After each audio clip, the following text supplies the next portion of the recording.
Hey everybody, in this video we are going to go over a 9-question test related to the topic of covalent bonding. For the first 5 questions we are going to go through A through I for each of the chemicals listed on the top right. So it might seem a lot, but as you'll see later on, it's not that bad once you do it. So without further ado, let's begin. So the first thing we are going to look at for number 1 is going to be something called the Nitrosodium Cation. And the first thing we have to do is draw the Lewis structure. So for A, we have to draw the Lewis structure. So we need to know how many electrons there are. So 5 plus 6 is 11, and since it's a +1 charge, we know that it lost an electron, so 10 electrons total. So let's now figure out how to draw this. So N and O. Which one do I want to have the +1 formal charge? Well, if I think about this logically, I know that if oxygen loses an electron, it will have 5 valence electrons, and it can form a triple bond. And we know that nitrogen can form a triple bond, so why not give the positive formal charge to the oxygen? By doing that, we can form a triple bond between them, and that's 6 electrons, leaving 4 left. And if we put a lone pair on each of them, we will make it 0 electrons left, and look at that, nitrogen and oxygen both have octets. So this would be a very stable resonance structure for this polyatomic ion. Now, B states that we have to find the resonance structures.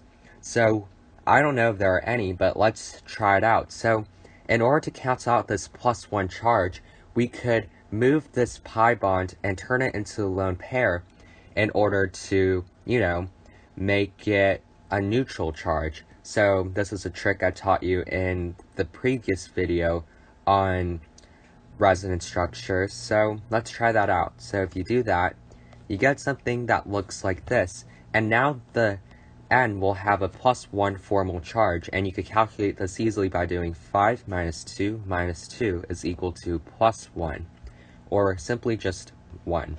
So these are your 2 resonance structures, and now we have to write the resonance hybrid. So the resonance hybrid will simply be a mix of the 2. So we will draw the N and the O, and we won't include lone pairs in this. We will only include the bonds. So our permanent or localized bonds will be the double bond, and the delocalized pi bond is right there because it's not permanent. It goes away once you move to the second structure. So this would be technically, your resonance hybrid. And we have one last thing that we have to do. We have to place the charges. So since the +1 charge is spread between the oxygen and the nitrogen, we can give each of these a partially positive charge for the resonance hybrid. And we can't tell if it's exactly +1/2 and +1/2 because we don't know which one's more stable, because the more stable one will tend to have the positive charge more to itself, and that will mean the +1 charge won't be distributed evenly as we might initially think. So just write a partially positive for either one, and that would be perfectly fine. C states that we have to find the formal charges of each atom for every resonance structure. We kind of did that already, so I'd say that C is implied in the pictures. And now for D, what does D say? What is the molecular geometry of the most stable resonance structure? So what is the most stable resonance structure? Is it the first one or the second one? Well, I think it's going to be the first one right here, because each of these atoms have an octet, while in our second resonance structure, notice how the nitrogen has only 6 valence electrons once you do the bonding. So therefore, because this has all its octets filled, then this one is the more stable resonance structure. So we will refer to that when we're looking at our molecular geometry. So let's draw the molecular geometry. So it says that the molecular geometry will be based on this Lewis structure, and this will have the +1 formal charge. And if we think about this, this is going to be linear, because it's literally a line connecting two atoms together, so it's going to be linear. Now, what does the other part say? Modify the most stable resonance structure with solid and dashed wedges. So we only use solid and dashed wedges when we go in steric numbers 4 or higher, and since this has a steric number of 1, we don't have to do that. So now let's look at E. So E says the bond angles. Well, there are no bond angles because a bond angle only occurs when you have two or more bonds and you have to compare the angle. But since we only have literally just one triple bond, we can't really do that. So E is going to be Na. Now for F, what does that say? Polarity of the most stable resonance structure. Well, the most stable resonance structure, I'm going to redraw it, and it looks like that. Oops, that's not right. Let me fix that. Okay, so what is the polarity on this? Well, we know that oxygen is more electronegative than nitrogen, so we are going to have most likely a dipole moment that's going to the right. So the overall dipole moment will just be that one arrow, so it will look like that.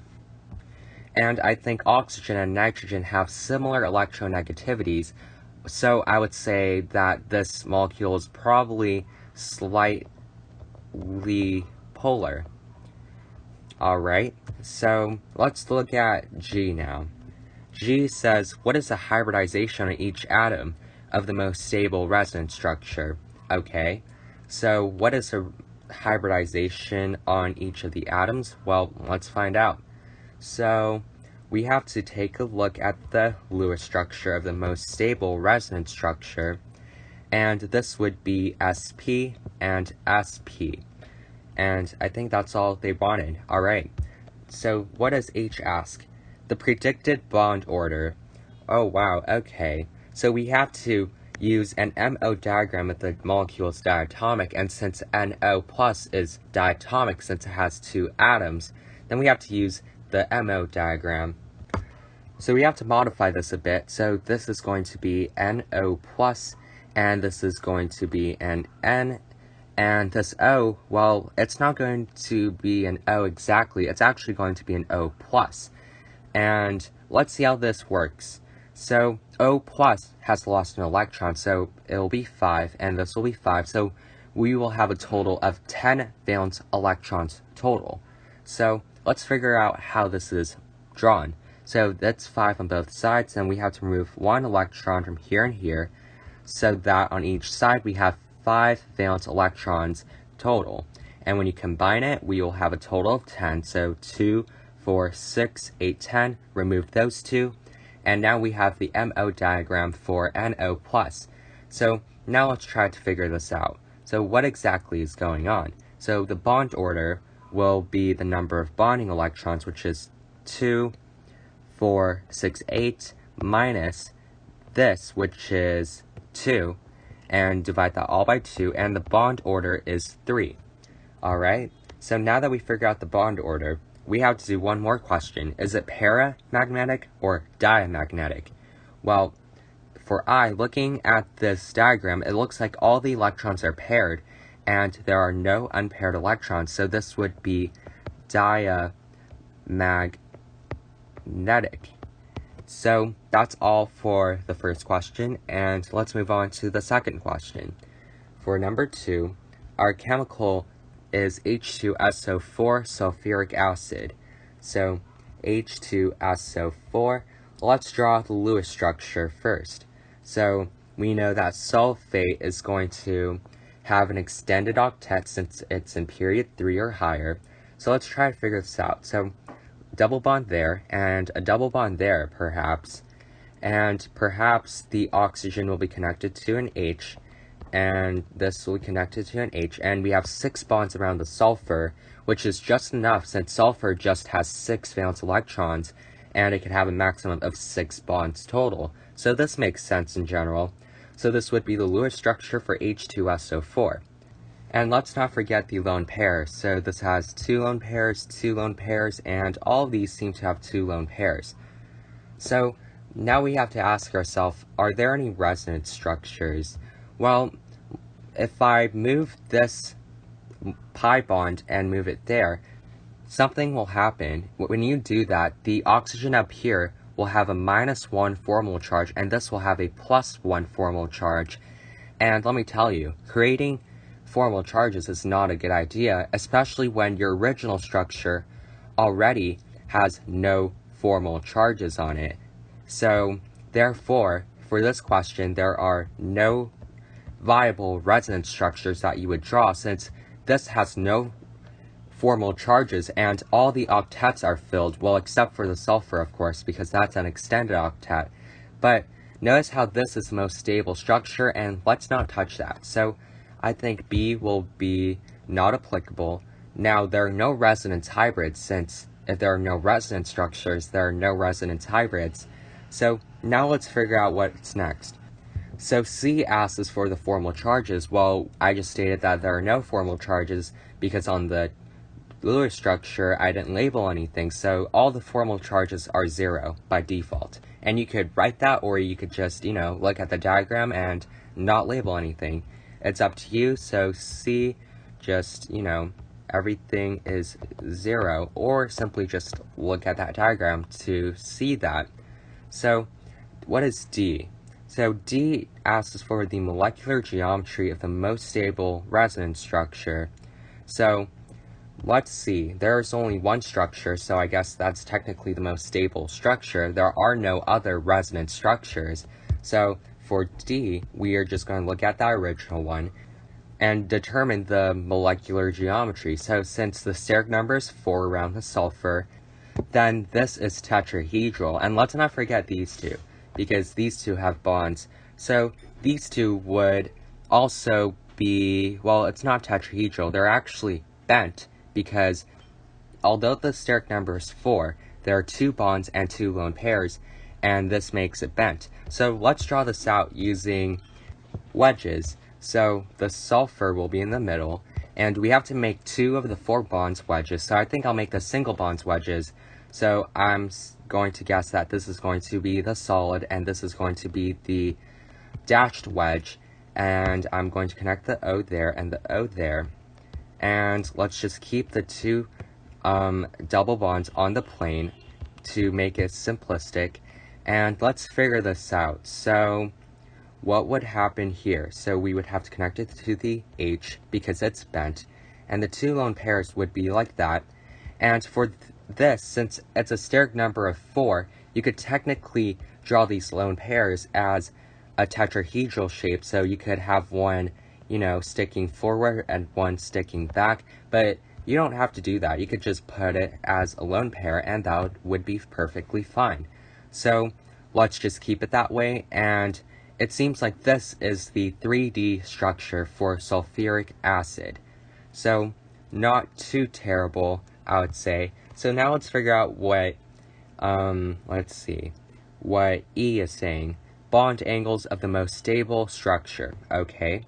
So for E, all we are going to do is label the angles. So the bond angle here is going to be about 109.5 degrees. And I won't repeat it for the rest of the angles because, for example, this angle over here is identical to this angle. So I won't repeat that. I'm just going to label one of the 4 angles that are 109.5 and move on. So there's a new angle actually. Over here, it's going to be 105 degrees, and this matches the bond angle for water, since if you notice, the structure has 2 bonds and 2 lone pairs, which looks just like water, so we use 105 degrees for that. And that's all for the molecular structure, and now let's take a look at what F says. So F is the polarity. Well, this is going to be interesting. So let's think about this. The polarity of the substance is going to be pretty hard to calculate, and let me just do it on the diagram that I drew before. So oxygen is more electronegative than sulfur, so we could draw an arrow that way, an arrow that way, and an arrow that way, and an arrow that way. Now, if you notice, this will also point that way, and this will also point that way. So we know that these 4 arrows cancel out because for something like a tetrahedral structure, you know that it's symmetrical, so if the 4 arrows are the same in a tetrahedral, then they all cancel out. So the 2 arrows we will have to worry about are most likely this arrow and this arrow, where the H is connected to the O. So, in my opinion, I think that this molecule is going to be polar because these two arrows don't cancel each other out. They actually amplify each other, and in the end, you actually get a net dipole that looks like that. So I'd say that this is going to be polar because of that. And to be able to draw these arrows in the first place, remember that you have to draw it accurately. So if H2, if this part is bent, you have to draw it as if it were bent so that it reflects the structure. And once you draw it so that it reflects the actual molecular geometry, then you'll be able to draw the arrows and determine whether it's polar or nonpolar.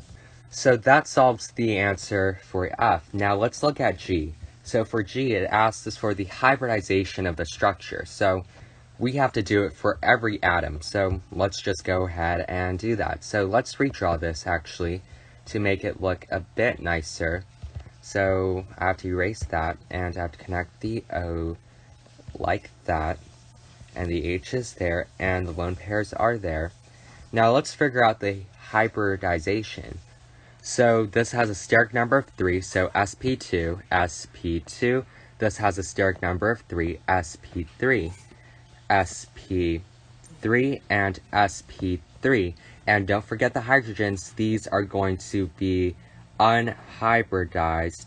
And I know that looks messy, but let me rewrite that. So unhybridized, and I'll abbreviate that, and that applies to both of these hydrogens, since hydrogen cannot hybridize, if you remember from the video about hybridization.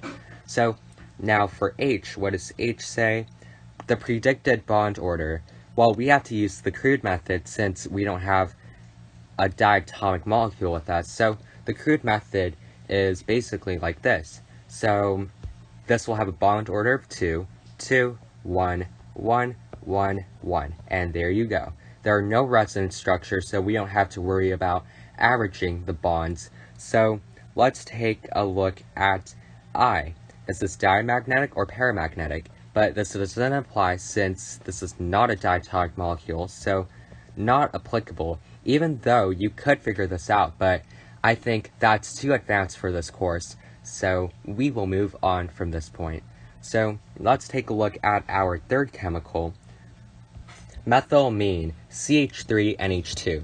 So this one is an organic compound, so let's draw this out. So CH3NH2, and this is number 3. So for A, draw the Lewis structure. Okay, C, H, H, H, and I'll assume that the C is connected to the N, since the things that need the most bonds are typically in the middle, so N, and then H and H. And don't forget the lone pair on there, and there you go. This seems to be the most reasonable Lewis structure for methylamine. So now let's figure out what B is. The resonance structures, well, you know, I don't know if there are any because I can't really move the electron there since carbon would have too many electrons if I did that. So it looks like there are no resonance structures for this chemical, and thus there are no resonance hybrids. So NA for that one. For C, it wants you to find the formal charges, and based on the Lewis structure I drew, all the formal charges are going to be 0, so all 0. Or you could just look at this diagram and see that I didn't label any formal charges, and boom. Now let's take a look at D. D is the molecular geometry of the most stable structure, and we only have one, so, you know, we are going to look at that one. So this structure, well, let's figure out the molecular geometry. This is going to be tetrahedral, and that is going to be trigonal pyramidal. So let's draw that out. So we know that both of these will have to have 3D structures since their steric numbers are going to be 4 each. So let's draw that out. So C, let's put a solid wedge there, and a broken wedge there, and an H there, and let's connect the N there. And how about this? Let's make the H in the front and the H in the back, and the lone pair will be in the plane because, of course, we need 2 bonds in the plane and 2 bonds that are not in the plane when we're looking at tetrahedral. So we don't have to do that. We could just put it like this, and there you go. This is the 3D orientation for CH3NH2. So it looks pretty cool, to be honest. And now what else do we have to figure out? We have to figure out the bond angles. So for E, we have to find the bond angles. So I think this is going to be 109.5 degrees. And for things that look like ammonia, and remember ammonia is 3 bonds and 1 lone pair, it's going to be about 107 degrees. And I think these are the 2 angles that we need to worry about, so that's all there is. So now let's think about what F is asking for. F is most likely asking for polarity, so let's take a look at the polarity of this compound. So if we use our arrows, we notice that the C and H, we don't have to draw arrows because remember, as I said in one of the videos, C and H have a very close electronegativity, so therefore they're essentially nonpolar when they're combined as a bond. So we have to draw the other bonds, so I think the C and the N will definitely be contradicting since N has a higher electronegativity. So we draw the arrow toward the N, and we know that N triumphs over both hydrogens since hydrogen has a lower electronegativity than N. And you might be at first thinking, well, don't they cancel out? Well, no, they don't. You have to think about the 3D structure of this molecule. So the 3D structure of this kind of looks like this. So think of the C being in the middle over there, and let's draw it out, and then you will have both hydrogens that are kind of sticking downwards, because remember, this is trigonal pyramidal, so it has to look like a pyramid in a way. So the pyramid would kind of, well, no, it wouldn't look like that. I think it would look something like that. So you see the pyramid that I'm drawing? That's because the structure over here resembles a pyramid where these 3 tips are pointing downwards, and you have the lone pair, of course, pointing upwards. So you have to think about the 3D orientation when you're doing this. And if you draw it that way, well, you can imagine these 2 arrows pointing upwards, and you can kind of imagine this arrow just, going that way. So nothing's canceling out the upward push. So if you think about it, this molecule would be polar since nothing is canceling out the upward push, and the overall dipole would kind of look like that. So don't be fooled by the 2D drawings. You have to also think of it in terms of 3D.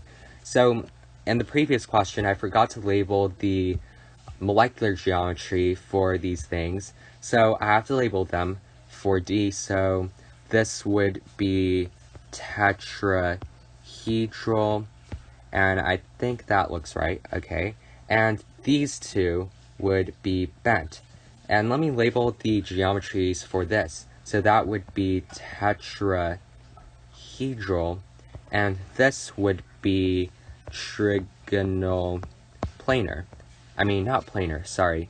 Trigonal pyramidal, because it looks like a pyramid, essentially. So now that we're done with E and F, and these were kind of tricky, but we figured it out. So let's look at G, hybridization. This should not be that bad. So this would be sp3, and this would be sp3 as well. And all the hydrogens will be unhybridized. So okay, hybridized. Okay, so it looks like we figured out G. Just, look at picture. Okay, so now let's take a look at what H says. So H is asking for the bond order. Well, we can't do that because we don't have diatomics, but we can use a crude method. So using the crude method, the bond orders would be 1, 1, 1, 1, 1, and 1. So we just look at the picture and we get the answer. Now, since this is not diatomic, we can't determine whether it's diamagnetic or paramagnetic, so Na for I. So this question was tricky, especially this part, but we figured it out using some drawings, and now let's continue on. So the fourth question, well, let's take a look at what that is. N3-, the azide anion. So yet again, we have another polyatomic ion. So N3-. This one's pretty interesting because it's the stuff that we use to blow up airbags.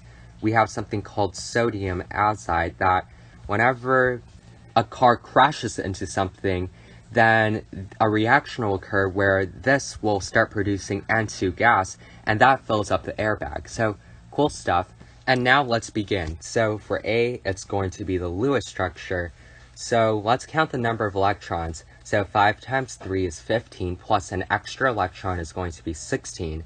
So we are going to connect the ends together with single bonds. And let me think about this.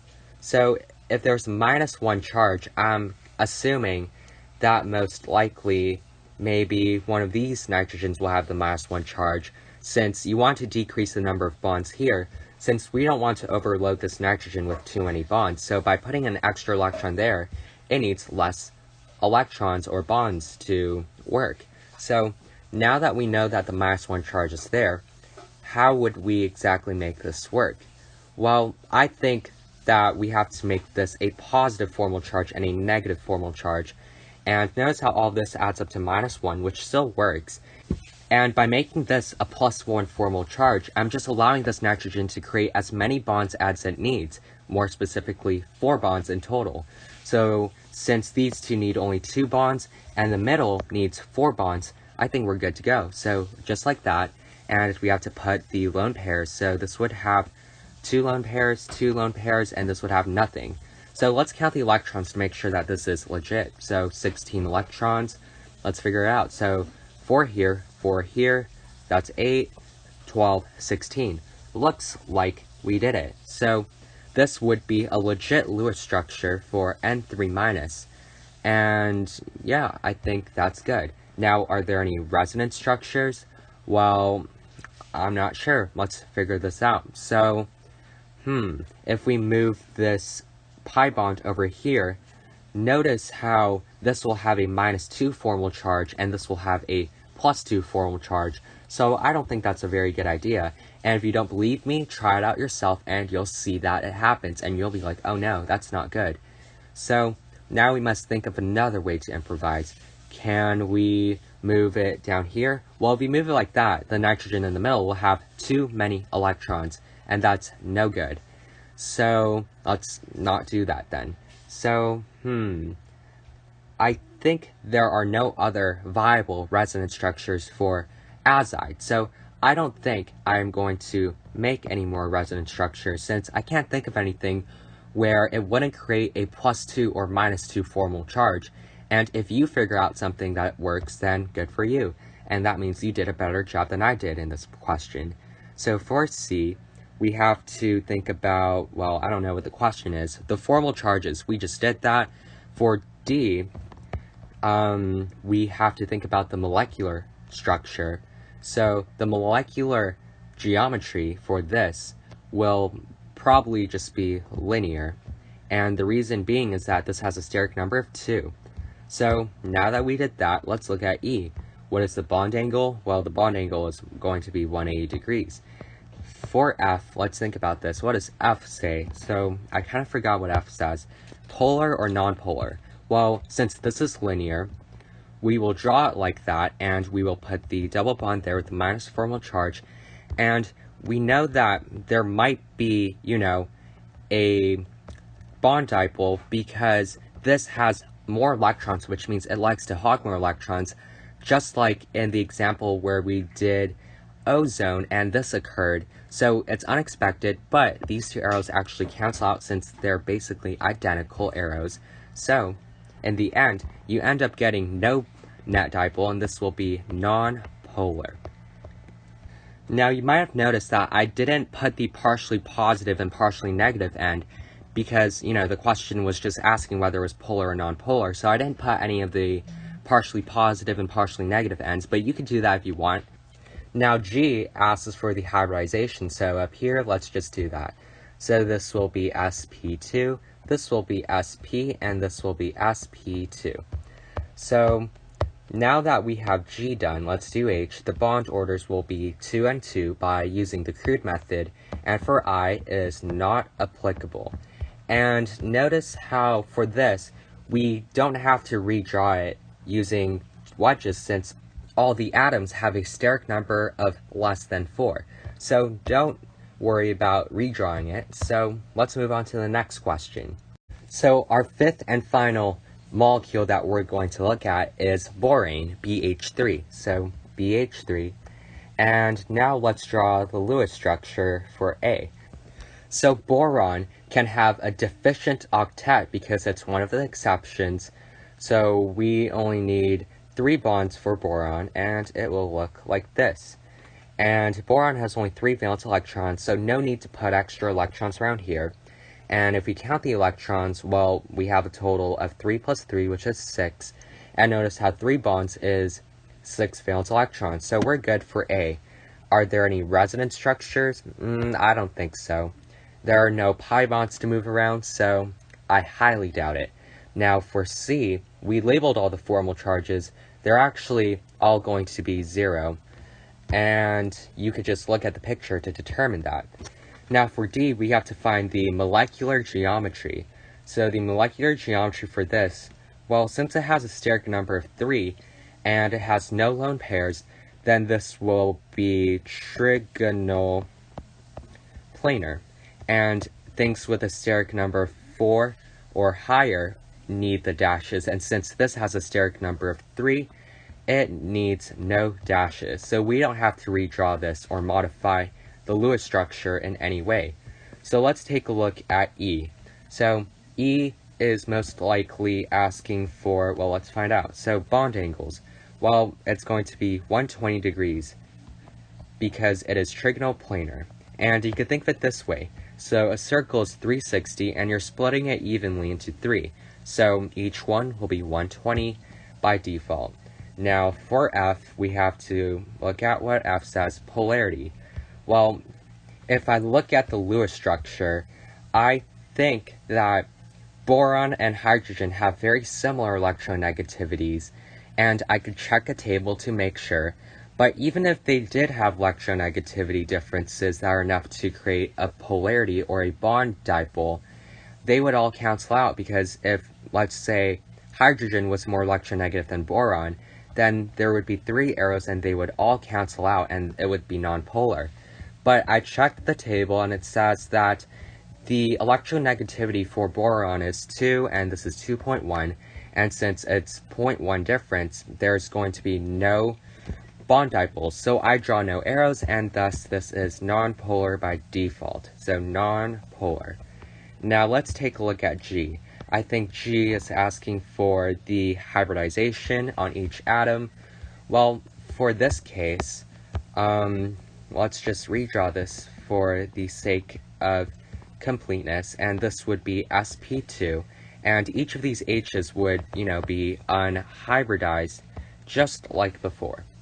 So now let's take a look at H, the bond order, and since this is not diatomic, we have to use the crude way, so it would be 1, 1, and 1.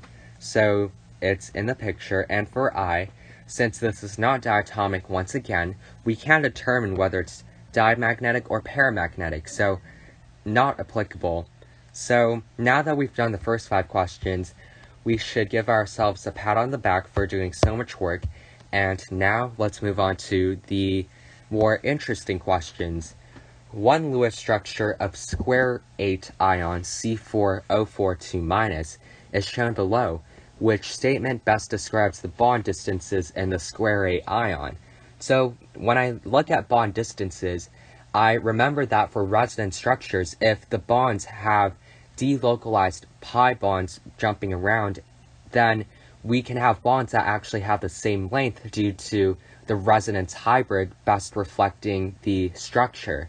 So I think for this question, in order to determine whether the bond distances are different, I have to draw the resonance hybrid. So let me go down here and draw a separate picture, because the picture up there is too small for me to draw on. So double bond there,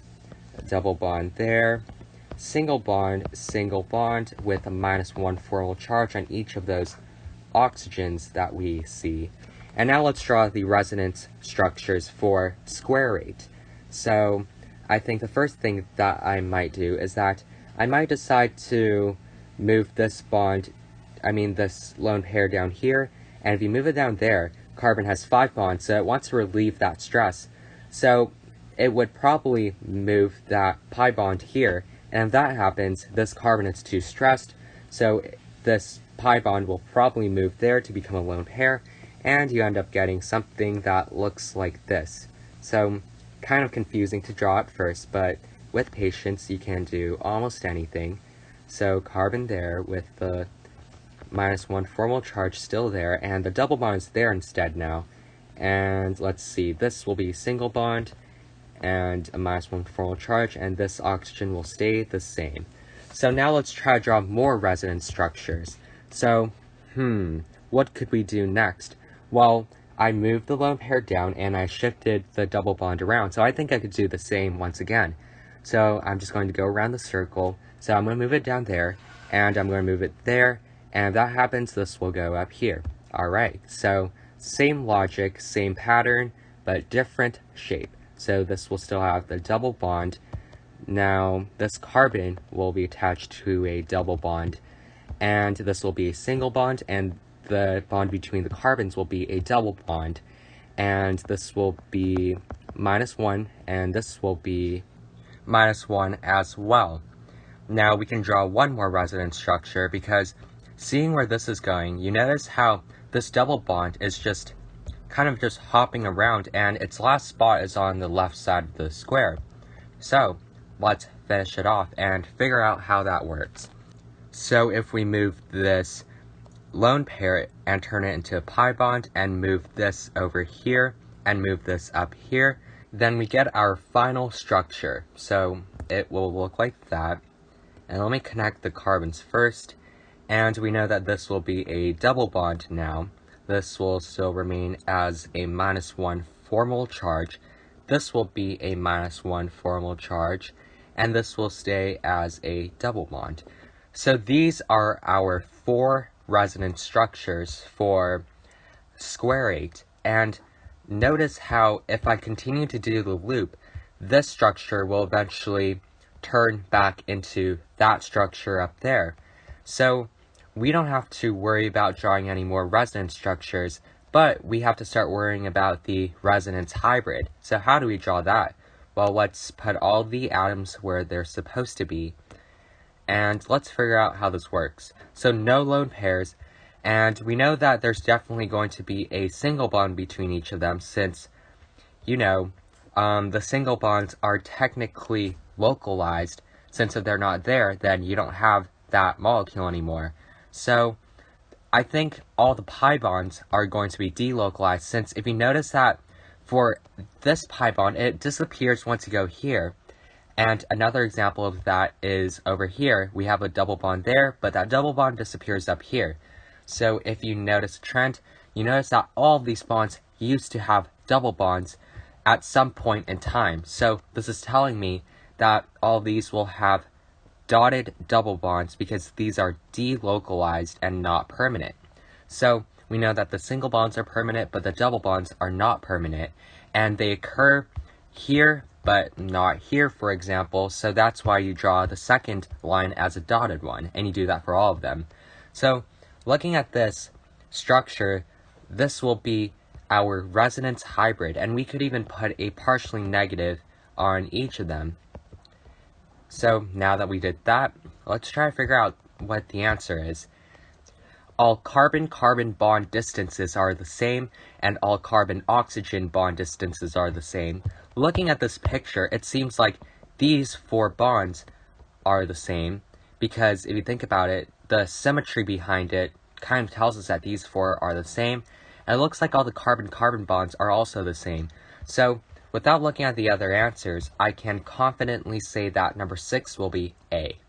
And also note that all 4 of these resonance structures are equally contributing to the resonance hybrid, since all 4 of these structures are just, you know, technically like the same thing. Well, they're not exactly the same thing, but they're very similar to each other, because, for example, if you notice, let's see, all 4 of these resonance structures are rotations of each other. So if you rotate this one that way, then you get that one. And because of the rotation factor, this is telling me that all four of these are kind of symmetrical in some way and thus equally contribute to this final resonance hybrid. So enough talk about that. Let's move on to the next question. Number 7. Which resonance structure contributes the most to the overall bonding in nitrous oxide N2O? So let's draw N2O for ourselves to see how that looks like. So you typically don't do cyclic structures since those are quite unstable, and I can explain why right here. So if you look at the structure, you notice that this is going to be sp2, and if you remember, this is going to be bent, and the bent structure is typically going to be, let's see, for this case, it's going to be 120 degrees. And look at this angle here, that's a triangle, and the angle inside there is going to be way less than 120. And because of this, it's something called angle strain, and this angle strain occurs when an atom wants to achieve a certain angle, but it's restricted by the shape. So since it wants 120 but has only about 60, then it's going to be pretty unstable. So typically we don't really draw ringed structures unless we're forced to. So C is out. Let's try to draw linear structures instead. So for this structure, I think what we need to do is to place a positive formal charge on the nitrogen and place a negative formal charge somewhere else, perhaps maybe over here. And let's count the number of electrons to make sure. So I think there are about 16 valence electrons, so let's make use of that. So the reason why I put a +1 formal charge there is because I want the nitrogen to form 4 bonds, and as you can see, by putting a -1 there, this nitrogen only needs to form 2 bonds now. So because of this, it's kind of perfect, because if you think about it, the oxygen over here needs only 2 bonds as well, and everyone's happy. So let's draw the lone pairs, and look at that. We have a total of 4, 8, 12, 16 valence electrons, and in addition, they all have an octet, so everyone's happy. So I think this resonance structure is quite stable, to be honest. But let's try to draw some resonance structures. So let's try to relieve the negativity by spreading it out, and this nitrogen now has too many bonds, so it will move here, and you end up getting something that looks like this. So a triple bond there, a single bond there, and this will have a negative formal charge, this a positive formal charge, and the nitrogen at the beginning will have a formal charge of 0. So 2 resonance structures, which one is more stable? Well, let's remember the 3 rules to determine stability. The first that comes in priority is octet. So, do both of these have their octets? Well, yes, they do. All of these atoms here and here have their octets filled, so everyone is happy. Now let's use Rule 2. Rule 2 states that we need to have as few formal charges that are not 0 as possible, and these formal charges have to be as little as possible in terms of magnitude. So it looks like in both pictures, the formal charges are going to be +1 and -1, and you can't get any better than that, so looks like Rule 2 will not work. Now Rule 3 states that you have to have the negative formal charge on the most electronegative atom. Well, look at that. The second one has the negative formal charge on the oxygen, which is the more electronegative atom of the two. So I think this one wins as the most stable resonance structure, and the most stable resonance structure contributes the most to the bonding of the molecule. So A will be our answer, D will be out, and B is wrong because look at that. That's only 6 valence electrons, so B is out because there's no octet for that nitrogen. So now let's move on to the next question. Number 8. How many sigma bonds and how many pi bonds are present in allene H2CCCH2?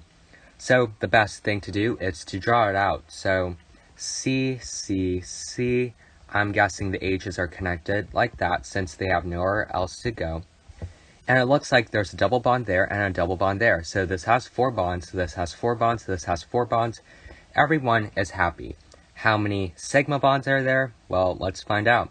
Remember, every bond has 1 sigma bond. So 1, 2, 3, 4, 5, and 6. So I'd say there are 6 sigma bonds. And how many pi bonds are there? Well, the pi bonds are located in double bonds and triple bonds. So the pi bond will be that one and that one. So there seems to be 2 pi bonds, and that is our answer. So let's move on to the next question. So this one refers to the internuclear distance graph, and this looks familiar because it's from video 5.1. So as 2 atoms approach one another in space, the potential energy decreases, then increases as shown in the diagram below. So it says that as it gets closer, or as the internuclear distance decreases, it decreases and then it increases. So we're reading the graph from right to left. So to what are these 2 changes attributed to? Now we have to think about this. So it says a decrease from, this to about here, and things decrease in energy when they become more stable. So why might, 2 atoms getting closer together become more stable? So let's think about this. So a hydrogen and a hydrogen is composed of 1 proton and 1 electron, and as they get closer, the electron will be attracted to that proton over there, and this electron might be attracted to that proton over there, and of course it's vice versa, so that proton will be attracted to the electron, and, it goes both ways. So as they get closer, they become more attracted, and this stabilizes them, which lowers the energy. So as they get closer, the proton-electron attractions, of course, increase due to Coulomb's law. And that states that as 2 things get closer, the strength of the electrostatic force between them increases. So as the proton and electrons get closer, there's an increased proton-electron attraction. So it looks like C and D are out. And now let's figure out why the graph increases from here to here. So as they get too close, don't you think their protons will start to, get too close and start to repel each other, since like charges repel? So as they get closer, they are going to start repelling each other, and the closer they are, the stronger the force is. So the stronger the 2 protons are together, the stronger the repulsion force is. So as they get closer, this arrow will become larger and larger. Just like how when the electron gets closer to the proton, for example, the proton-electron attraction increases.